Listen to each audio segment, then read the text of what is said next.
I'm happy to welcome Jessica A. Rucker to conduct today's conversation. Jessica is a former high school teacher in DC, a graduate student in the Department of American Studies at the University of Maryland, College Park, and she is a Prentice Charney Fellow and just a dope all-around person that I love to collaborate with. We had a chance to write some of the curriculum together for the Rosa Parks documentary, and that was a special experience. So I'm really glad that you're getting to conduct this conversation this evening, Jessica. I'm also happy to welcome back to our series once again, the great Kidada E. Williams, author of I Saw Death Coming, A History of Terror and Survival in the War Against Reconstruction, and also the book, They Left Great Marks on Me, African-American Testimonies of Racial Violence from Emancipation to World War I. She is also the producer and host of the amazing podcast, Seizing Freedom. If you all haven't listened to that yet, you're really missing out. A great tool to educate yourself and your students. So welcome both of you. Thanks for being with us. Yes, Jesse, thank you so much. I'm so grateful to be here. But first, before we get into this conversation for the evening, I also want to welcome the benevolent ancestors because they are definitely in here and all through these pages. And I want to just acknowledge that my family is here, like literally family of origin. Friends are here. And so Dr. Williams, my grandmother is also here with us. Let's go ahead and get started. I was excited to see that of the warriors that are here, 48% are teachers. And I'm going to use the language of warriors because, believe it or not, y'all, war has been declared on us, right? Not only has war been waged on our histories and our freedoms, but now there's a war on how and when or whether or not we get a chance to teach the history of our freedoms. So, Dr. Williams, in your experience, tell us a little bit about how the era of Reconstruction is either represented or depicted in K-12 curriculum or post-secondary curriculum. And then I would love to hear a little bit about how your book intervenes. Okay. First, I want to thank everyone, all of the organizers for the work you did bringing us together and everyone for being here. I'm so delighted to be in conversation with Jessica and all of you. So what I'll say about Reconstruction is that it's either not taught at all, or it's given really short shrift in comparison to, say, the American Revolution or the Civil War or the Second World War. And so when teachers cover it, they often sort of focus on this top-down history. It's only about what's happening in Washington, D.C., the fights between the president and Congress, and then, you know, what they do is they sort of wrap it in this nice, neat bow of Reconstruction just failing. Now, they rarely say who failed to do what and why and how. And then that's sort of like the end of it. And then they move on, right? Because there's all of this other history to cover. And so what I wanted to do with I Saw Death Coming was to slow that narrative down and to really, you know, focus our attention on African Americans who are at the center of this freedom movement. And I wanted to do that because, you know, a lot of what happens in Reconstruction and emancipation, the heart of it isn't happening in Washington, D.C. It's actually happening in like these little villages like DeSotoville, Alabama, these sort of communities miles outside of Spartanburg, South Carolina. That's where this freedom movement takes place. And that's also where the war that's waged on freedom occurs. And so I wanted to center African-American survivors in that story, because when we understand Reconstruction from their perspectives, we have a much better sense of what actually happened and why. And so I think that there's like, it's part of it's another puzzle piece that brings what happened into view in a way that has been missed in the stories that we've been told and in a lot of the scholarship. I would agree. And I love this analogy of a puzzle piece, because literally trying to piece together history without seeing the full picture has been very challenging for me, both as a student of history and as a former history co-teacher. And one of my good friends, Barry, who's on the line, actually was one of the first times I remember in a public school setting really teaching students about Reconstruction. But what I'm curious about in terms of those puzzle pieces, how did you use primary sources to write this book? Like how are those the pieces of the puzzle that need to be put together? And then in addition to telling us about the sources, I would love you to share something about how you read the sources, because reading as a historian is very, very important. And then say a little bit about why these sources are important to our understanding of Reconstruction, which you started to talk about, like the power of Reconstruction from the perspective of the people who lived it, not the people who were pontificating about it down the street from where I live.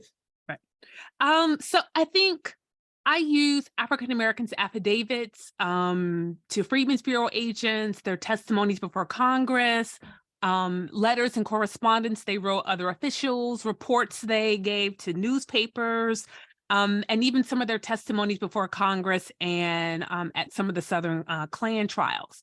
And lastly, I use the WPA freedom narratives. Now, what those stories do, or what those accounts, those specific sources give us, is a sort of understanding of what was happening on the front lines of freedom. Again, not in the comfortable spaces in Washington, D.C., not necessarily those places in the North, but on the ground, right? Where this war against freedom was being waged. And so these are the sources. These are like, I won't purport to have discovered some new sources. These sources have been available for 150 years. They've been right there. Historians are well aware of these sources and they've been using them, but using them in a very select, or I would say narrow way. The story, historians go in looking for the election violence. And that's essentially all they really talk about. But when you go into the sources and you read them more closely, what you see is that there's a lot more than election violence going on.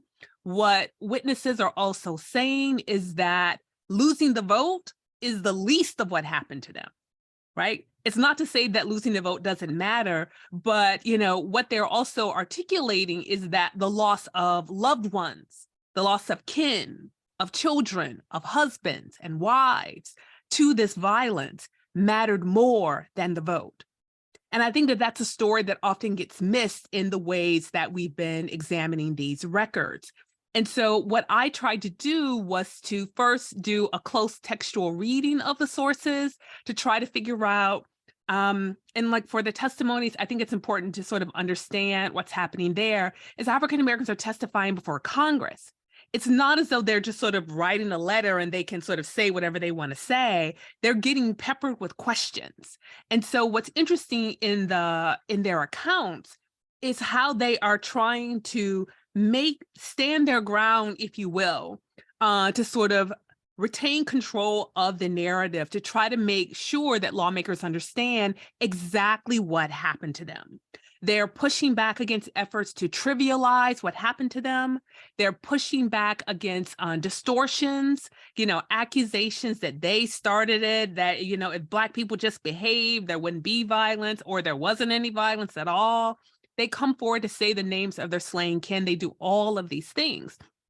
So the records are so full of that. They're also really full of what I think is the sort of nitty-gritty detail of freedom making. And so you can see all of the things African Americans managed to accomplish in like that short 5 or 6 years from emancipation until the time they were attacked or when they testified about what happened to them. And so the last thing I did in terms of interpreting the sources was try to use the frame of trauma and trauma studies, all of this sort of rich research that we now have that give us a better understanding of traumatic injury, to try to read for survivors' articulations of the impact of this violence on their bodies, their minds, and their spirits. And I think that matters because even though they didn't have the language of trauma that we have today, they understood that they were completely changed, that they and people in their family were completely changed by what happened. And I think that's why you see this sort of refrain, I'll never get over it. She'll never get over it. We'll never be over this. And again, these are parts of the story of Reconstruction that I think have been missed. And I wanted to sit with them and encourage readers to sit with them too. Yeah, and I really want to express gratitude for your interpretation, because you said a few very compelling things just now, but also in the text, which is that these are archives, these are historical records that have existed. What's different is our frame and our lenses. It's almost like reading your book. It's like going to a historical optometrist, and now I can see my own cultural ancestors very differently. And so for this, I found your book very compelling. And one of the reasons is the way in which you center the voices of survivors. And so I want to talk about that, because you also are very precise with your language when you name it the war against freedom, the war against Reconstruction. And so let's talk a little bit about those who courageously and strategically testified and told their stories. I'm really interested, if you don't mind, zeroing in, for example, on Eliza Lyon's story, or maybe even a story connected to the Exoduster movement. Because I was like, the what? You know, I could hear Bob Marley, movement of job. I was like, I didn't know there was an Exoduster. You know, so give us a story. Okay. Please. So I'll go with the Eliza Lyon story. Eliza and her husband, Abe Lyon, they sprint into freedom. So they're lined up on the starting blocks, right? They're ready to go. They've been thinking about freedom for all of their remembered lives. And by 1870, they are making the most of it. They're living on their own homestead. They're in Choctaw County. Abe is a blacksmith. Eliza keeps house. She has retreated from plantation work. She only works on the plantation as necessary when they want to earn a little bit of extra money. They've got a horde of hogs. They have saved $600. All of their children are in school. So they are making the most of freedom. And in 1871, they're attacked by vigilantes who are in part of this larger freedom denying movement that was unfolding in these white Southern efforts to overthrow Reconstruction. And in this attack on their home, these are like home invasions. So they're surrounded, they rush in, they grab Abe, they drag him out, and they take him away up to a hill, and then they kill him. And then they come back to the house, and Eliza is pretty sure they're going to try to kill her. And so she manages to try to gather, she tries to gather the children, but her son has fled, probably to go get help. And so she's like in this sort of paralyzed position, like she can't really leave without knowing where he is. But if she stays, she and her two younger daughters are going to be in danger. And so they flee into the woods, and the men destroy their home. And Eliza afterwards, she bravely testifies, she bravely reports it to local authorities.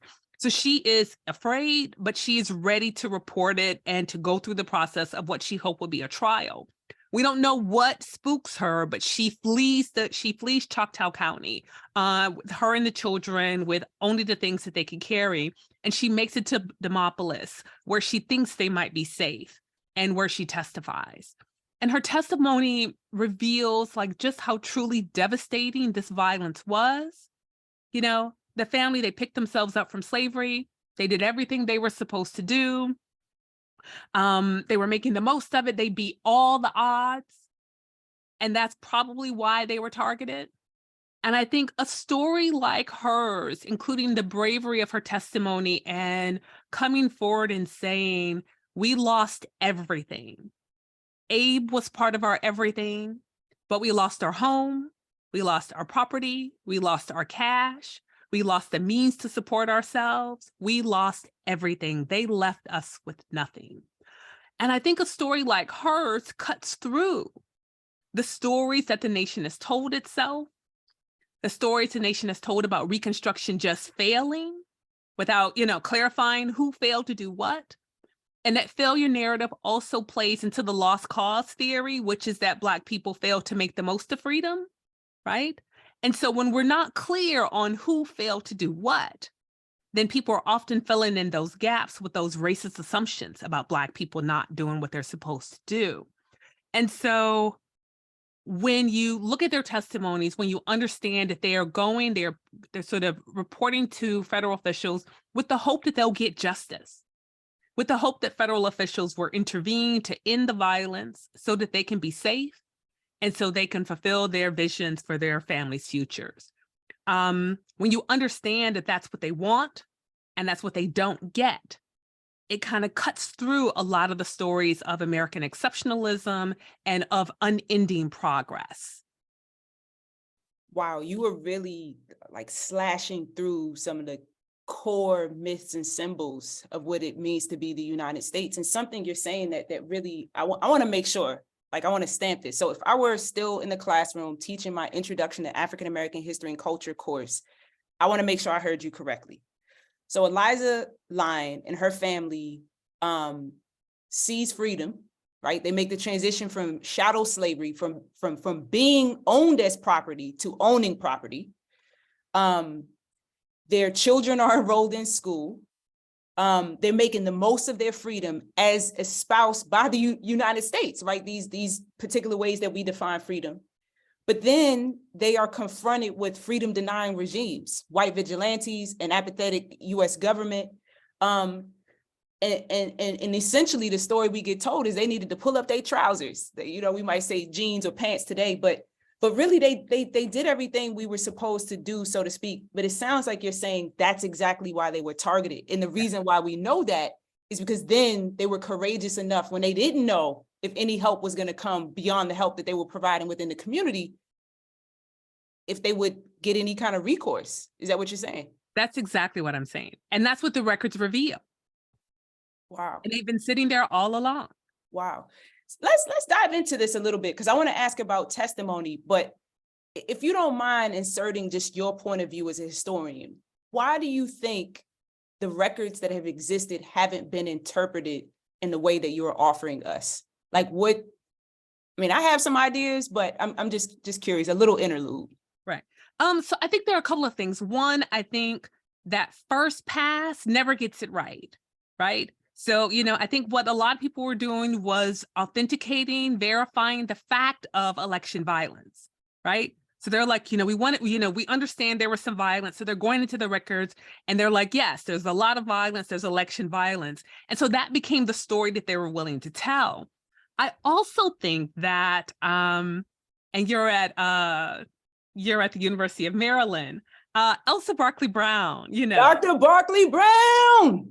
When I was a graduate student, I was trying to look for models to do the kind of history that you see in the book. And I said I was coming up short. And Elsa laughed. And she said, that's because you're looking at what US historians are doing. And she says, they don't know how to study this violence. You need to look elsewhere. And so, she said, you need to look at conflict violence and what will become post-colonial studies, what will later become critical trauma studies. They have an understanding of what violence does to people, and you need to look to them for models. And so I did. And so when I was able to look to those models, look to that scholarship, I came back to the archives or to the sources in a very different way with a new lens. And I was able to sort of see things that I hadn't been able to see, and see things that I think other historians hadn't been able to see either. And that's what you see reflected in the book. And I also think that, for some historians, there is the refusal to believe Black people, the refusal to sort of recognize when they say they've been harmed.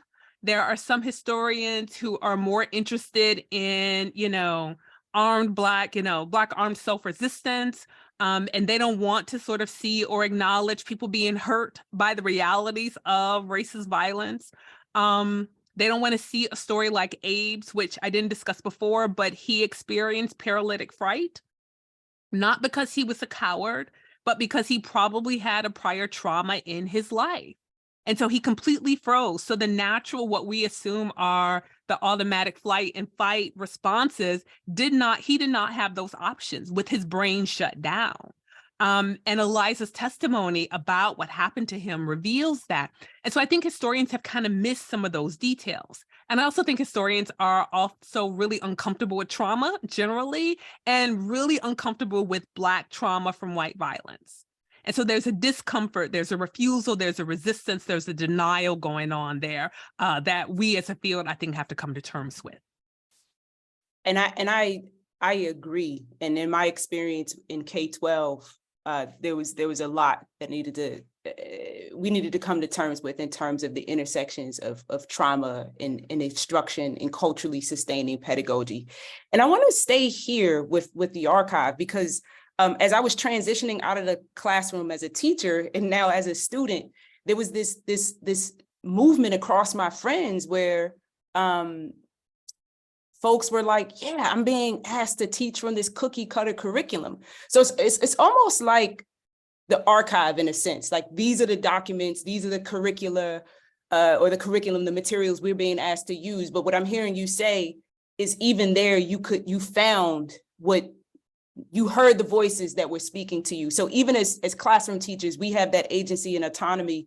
Some of us more than others, I should say. But I want to stick with testimony. And you say some very powerful things through the sources that you interpret about Black people using testimonies and serving as witnesses of freedom constructing and survival strategies throughout the history of the United States.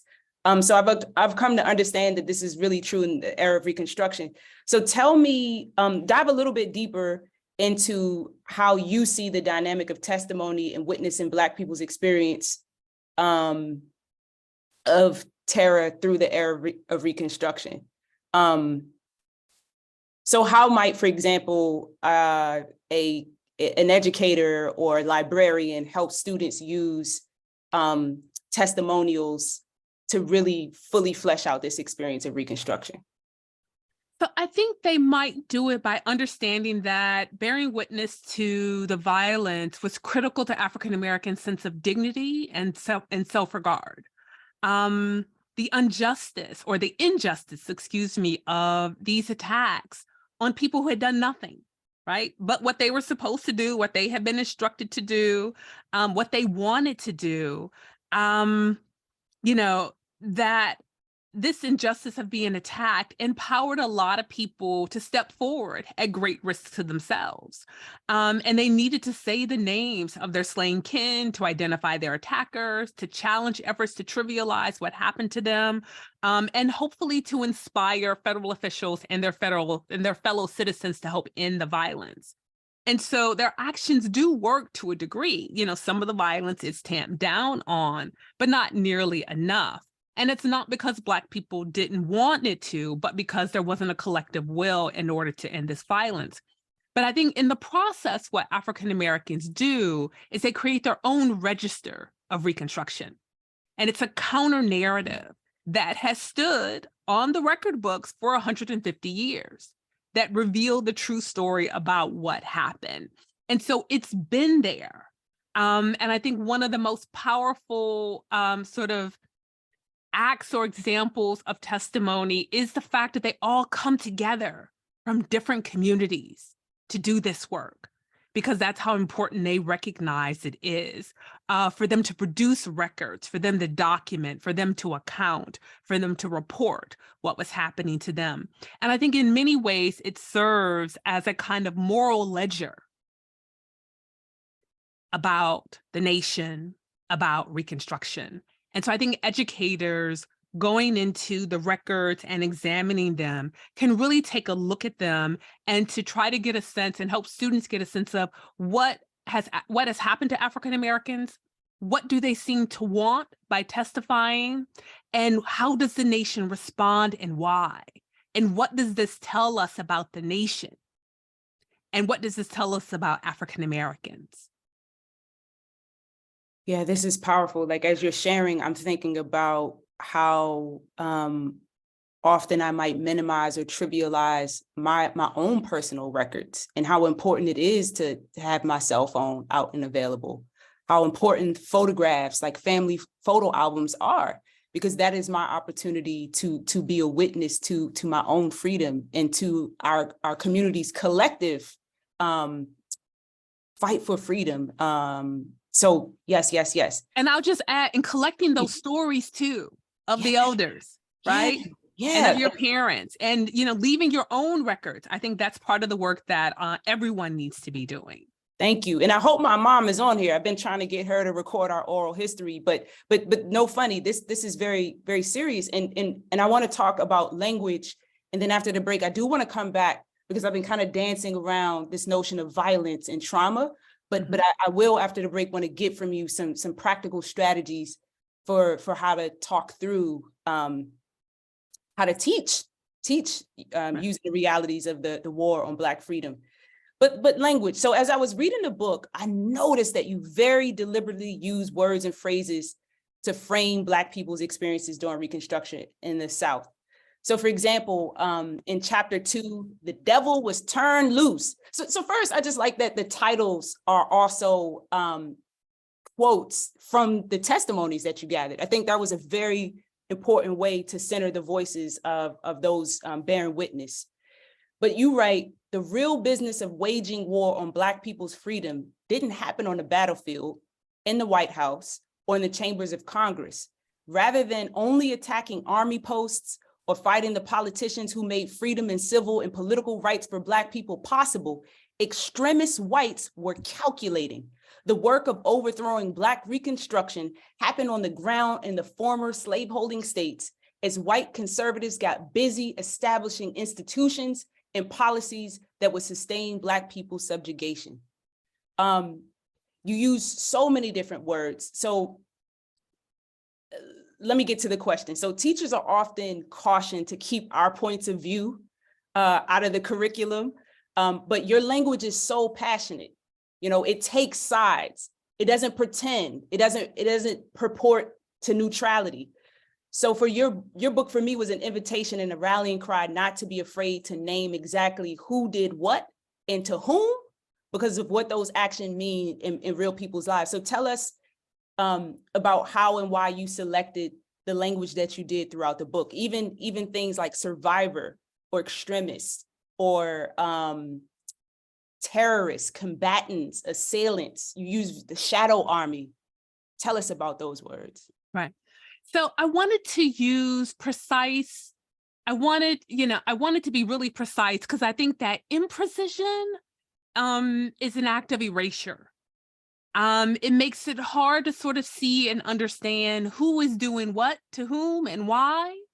And so I think the more precise language, the better. I also, recognize the ways that the language, there are terms, et cetera, that we recognize fully today. But a lot of Americans would associate them with somewhere else, right? The sort of notions of American exceptionalism, they'll say extremists and terrorism is something that happens elsewhere, or it happens to Americans. Americans don't do this. But the archive reveals, the Black archives, right, particular, and even the sort of larger white archives, they reveal what actually happened. They reveal that there is extremist violence. Members of Congress use the language of terror to describe what happened during Reconstruction. There is, there's this sort of language of a reign of terror in the language of the Klan hearings testimonies or in one of the reports. And so there's this tendency of Americans to associate this kind of violence with other places and not recognize it here. And Black people know that that's simply not true. And the record reveals that that's not true. So I wanted to use precise language because I think that's reflected in the archive. And I also wanted to draw associations that I thought would be familiar with Americans, even if it makes them uncomfortable.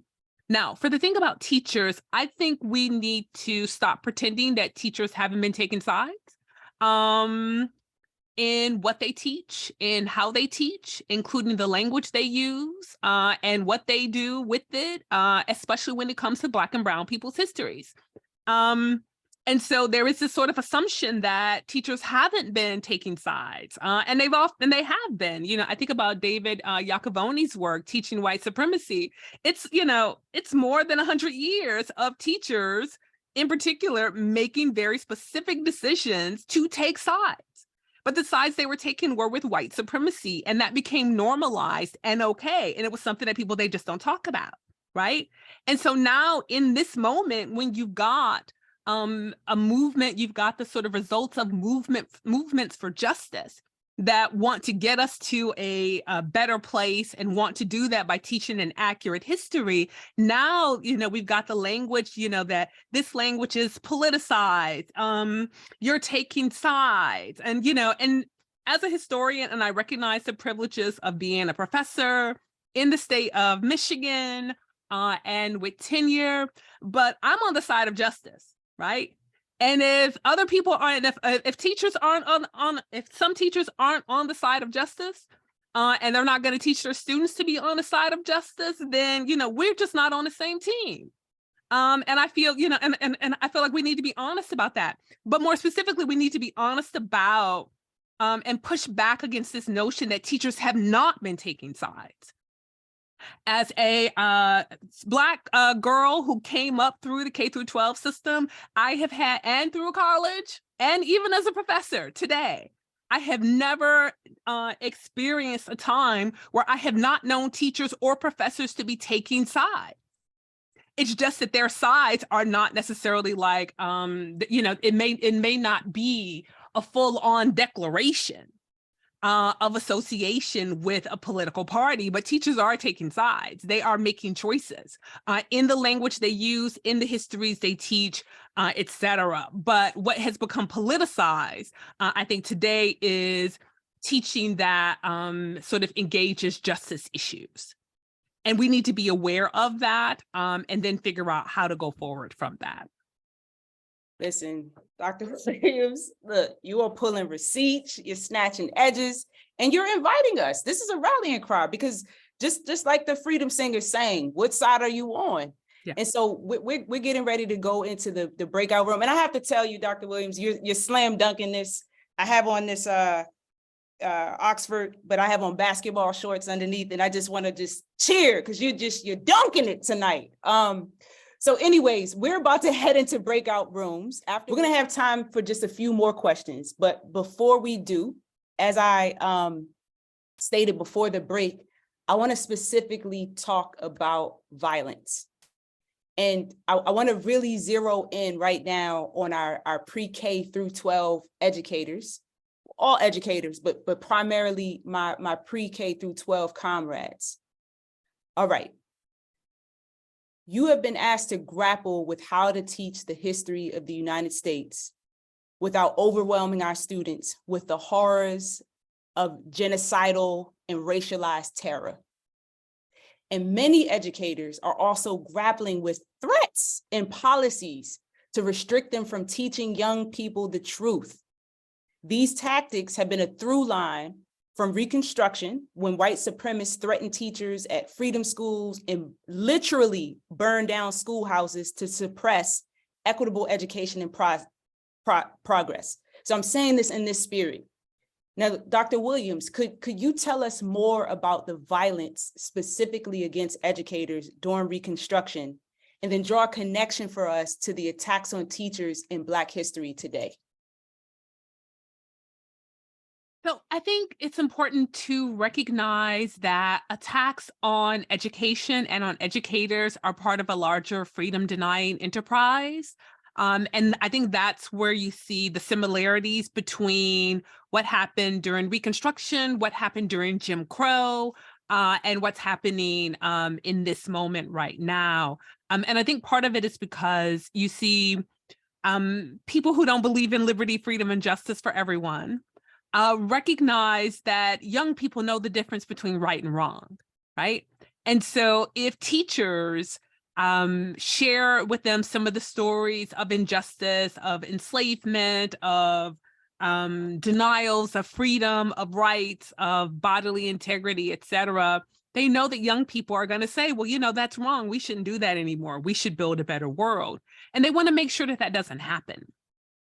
And so that's why you see these attacks. That's why you see what's happening right now. And you see an escalation of it, especially post 2020, right? When you've got more and more people, including more and more teachers, and not just teachers, but white teachers in particular, who understand this moment, who've been either know the history or who've been digging into the history, and they want to teach the history that's accurate, the history that helps their students understand the world that we live in right now, and to help them build a better world. And so the way to sort of address that, the way to nip that in the bud, is to deliberately target teachers, if not with physical violence, although sometimes with physical violence, then denials of their right to teach accurate history in the classroom. I think it's curious, that they are strategically targeting, no one's saying you can't teach, Margaret Mitchell's Gone with the Wind as the gospel, right? Although we know teachers are doing that, right? No one's saying you can't teach William May Dunning or D.W. Griffiths as the gospel, although we know teachers are doing that, right? And so, we need to be aware of that. I think the one thing that that teachers need to think about, but also parents who may be in the room and students who may be in the room need to think about is, one, teachers, they don't have to sort of rush to comply or over comply. I think they just need to sort of sit with and think about and be more strategic about the histories that they're teaching. A lot of times they're getting that pressure to sort of focus on scholarly interpretation when the primary sources will essentially do the same kind of thing, right?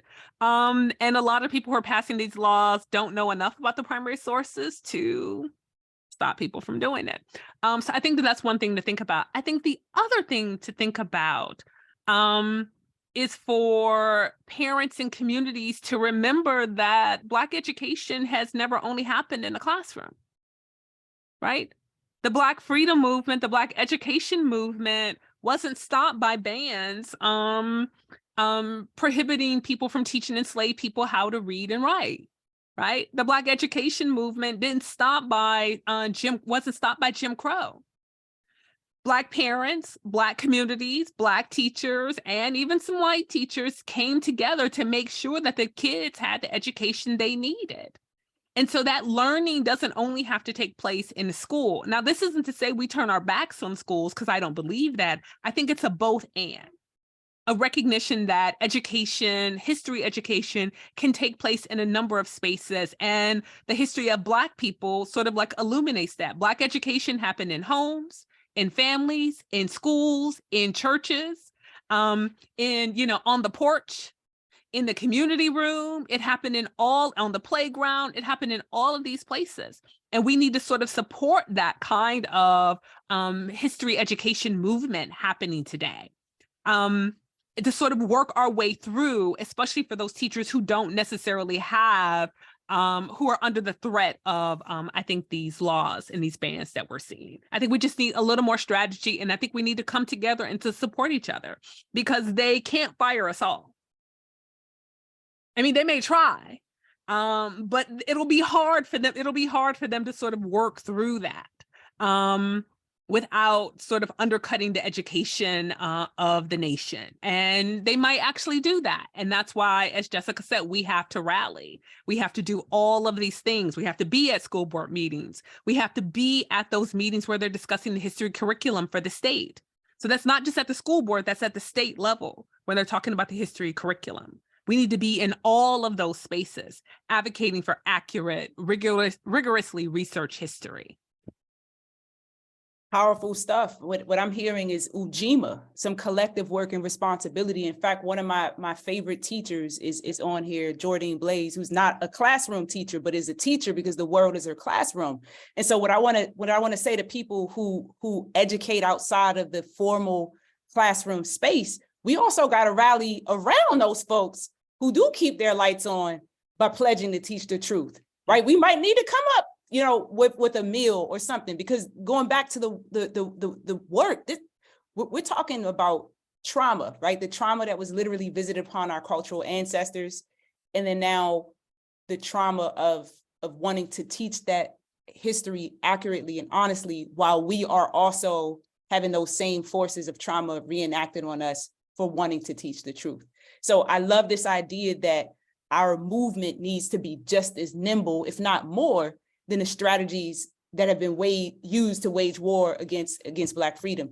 But the thing that I really want to underscore here is that it is our responsibility collectively to talk about violence, because one of the most dangerous things I could have done, and I used to, and I'm grateful that books like this intervene, was to teach students about Black resistance, but to never give them appropriate context of what Black people were resisting. Right. So that means that I have to talk openly and honestly, very delicately and tenderly and age appropriately I owe that to both the benevolent ancestors and to the us as the offspring. So I want to ask a second question, still connected to this notion of violence. So again, violence is central to Reconstruction's undoing, right? Because spoiler alert, we actually won. Like that's one of the myths that I heard you lay down earlier. But so violence is central to Reconstruction's undoing and a critical part of this history. How do you suggest educators think about or approach the question of violence when they're building lessons in units for their students and when delivering said lessons? I think that's a great question. I think one of the things that we have to recognize is that violence comes in a variety of forms. There's physical violence, there's psychological violence, there's economic violence. And so as you teach about the violence, you can sort of be strategic in what you do to try to be diverse about it. So there's the physical and psychological violence of enslavement, if you're wondering, and of clan attacks, but there's economic violence too. And, so denying people the means, denying people enough to live on, denying people labor autonomy to work where they want to work, denying people a living wage, that is economic violence. And we need to sort of acknowledge that. But I also think that as we think about the violence, we need to do more than just teach that violence is occurring. We need to help students understand what the violence is used to achieve, right? Clan violence, lynching, et cetera, is used in a very specific way in order to discourage Black people from continuing to seize their freedom. Economic violence is used to it's part of a larger extractive process it's another way to steal Black people's labor and livelihood. And theft, as we know, is violent, right? And so, there is this tendency to sort of shy away from it. I also think that when we're teaching about violence against Black people, we need to sort of acknowledge things like slavery is violent, right? State violence, aggressive policing, Jim Crow policing, that is violent. And so there's a tendency to sort of read that treatment, read the sort of the violence of racist subjugation as something other than violent, right? And so we need to sort of acknowledge the complexity of the violence. And we need to acknowledge the realities of Black people resisting. So I'm not one who shies away from the resistance, but I want to make sure, we need to make sure that we're communicating what Black people are resisting. They are resisting having their lives taken. They are resisting having their livelihood stolen. They are resisting having their children's futures sort of obstructed or undermined by this violence. And so we need to sort of have very clear understandings of that. I am anti bringing lynching photos into the classroom for a variety of reasons. I think it's unethical unless you can tell that person's full story from top to bottom, right? But there are plenty of other sources to use and tell. There are testimonies, there are affidavits, there are all of these records. There are short stories, there's poetry, there's Black folklore. All of these sort of illuminate the complexities of the violence, and they represent the kinds of sources that teachers can use to sort of create lesson plans, age-appropriate lesson plans to help students see the violence and what the violence is used to achieve. And to the best of their ability, what Black people think and feel and know about the violence, I think also matters. Dr. Williams, I just thank you so much, because it all matters. And what you're saying about the sources we use, how we interpret them, this notion of the Black archive that you talked about, the Black archive, both as a physical space, but also as a method is just like Black Twitter and Black Lives. It matters, right? And I love what you said about really asking students to grapple with, well, what was the function of this violence?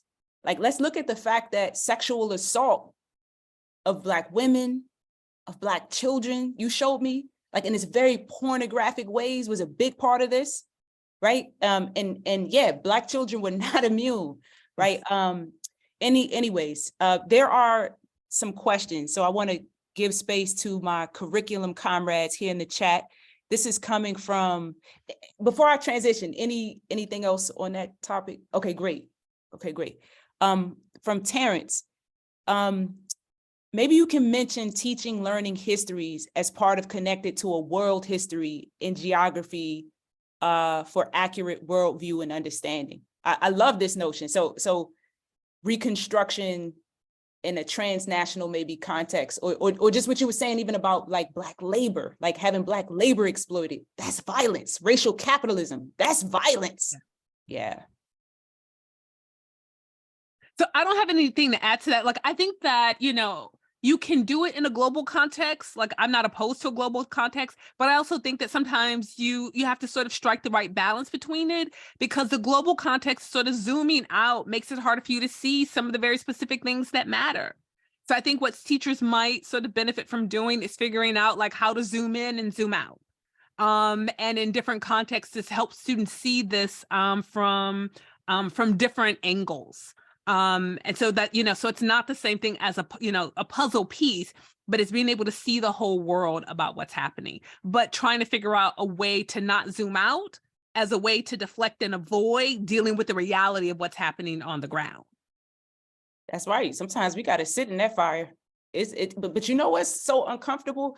The discomfort of the uncomfortable thing about discomfort, that's where we actually grow. Yeah. Right? We grow in the truth of our discomfort as a nation.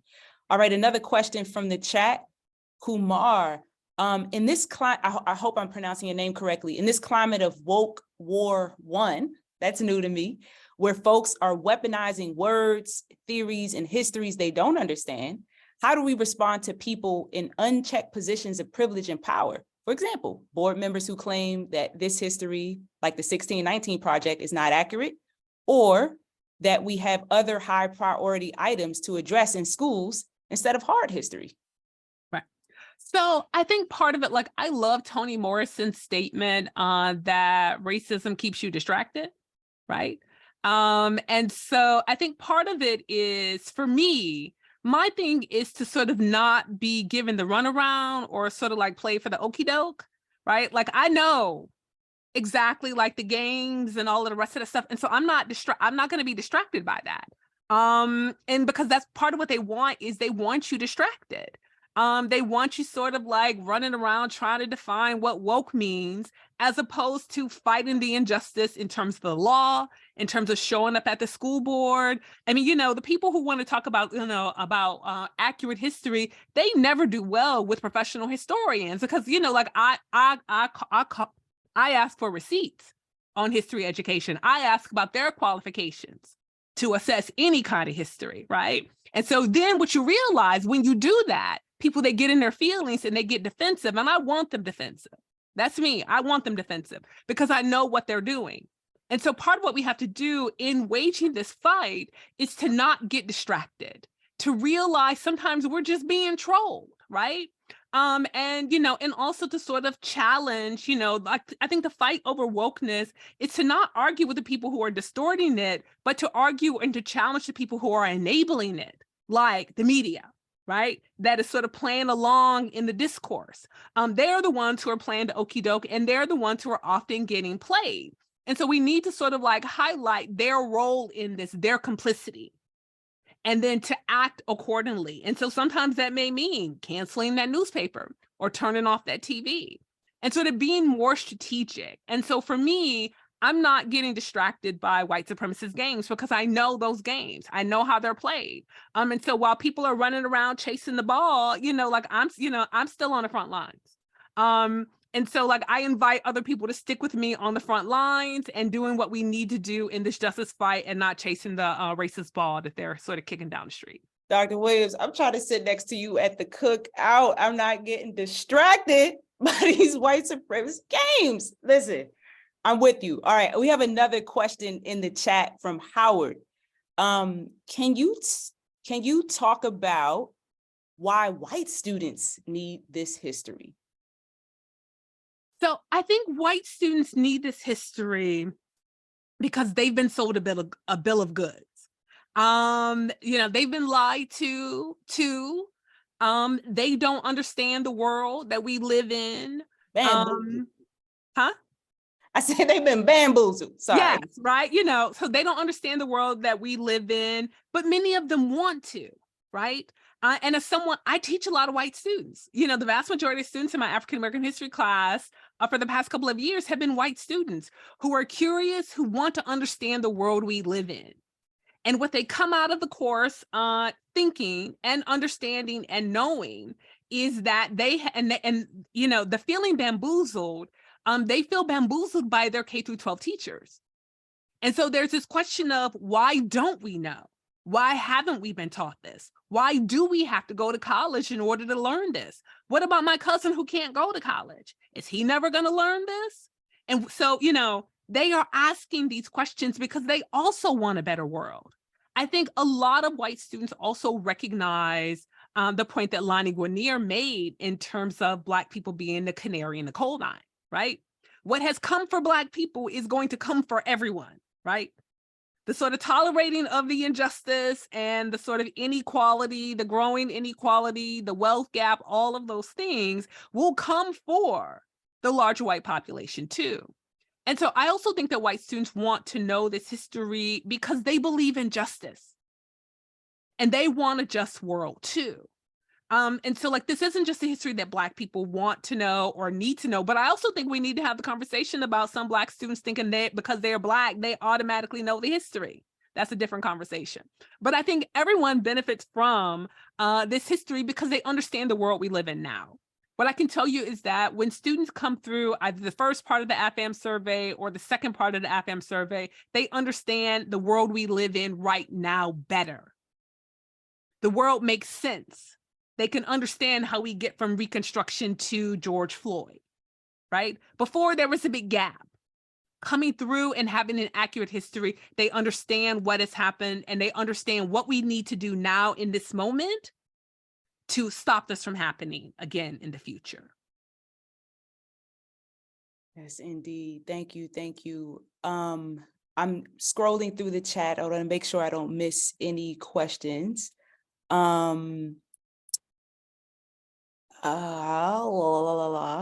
Okay, so this is coming from Dominique. As states are passing restrictive laws for education, I lost it. Hold on, let me scroll back up. What can we push Congress to pass nationwide? So I think it's because education is so much at the K through is at the state level. I think a lot of the work is going to be coming primarily through the states. And so I think part of what needs to happen is that teachers and parents, they need to vote accordingly, especially at the state level. Because a lot of these laws are implemented at the state level because education is so grounded in what happens at the state level. So this is a state level fight. I think part of the one of the biggest sort of lies that the Democratic Party has sold over the years is that federal elections are the only elections that matter. That has never been the case. That is not now the case. Federal policy isn't going to stop these laws from being passed. What will stop them more than likely are people voting accordingly, right? Voting out people in office who support these laws, voting out members of elected members of the school board, running for school board, making sure you're showing up at those meetings and that you're calling people in and out. You also have to hold lawmakers accountable. So if they don't vote against the law, then you need to send them packing. They should pack their bags and go, right? So again, I don't think that this is something that can be handled at the federal level. This is a state issue and a local issue primarily. That's right. So unless I am missing any questions, I think, if there are any closing comments, any other questions? If not, I want us to wrap up. I want to read something. Please, friends, bear with me. But this really struck me.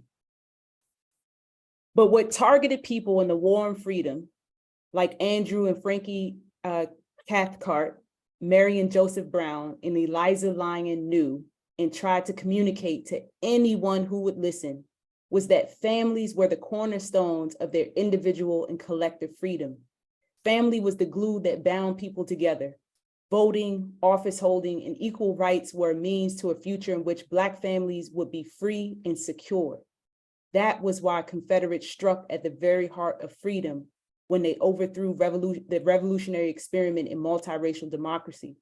Understanding Black family stories of racing into freedom and the price right-wingers made them pay in the war against it, Americans learned that the arc of our history doesn't always bend towards justice. The real story is essential to understanding why, more than a century and a half later, our struggle continues. So our struggle continues, warriors, and I consider you all my thought family. And my hope is that these stories don't just stay here, but that we share them. And again, please love up on your K-12 educators, because we all need each other. So with that said, we are going to start to transition. I am going to first, before Jessie jumps back on, I want to say thank you so much, Dr. Williams, because I know right now my grandma is staring at me and my grandma is saying, Dr. Williams understood the assignment. And I'm like, yo, you put your whole foot in this book. So thank you so much. Thank you so much for having me. Thank you so much for the wonderful questions. It's been such a pleasure being in conversation with you, Jessica, and with the audience.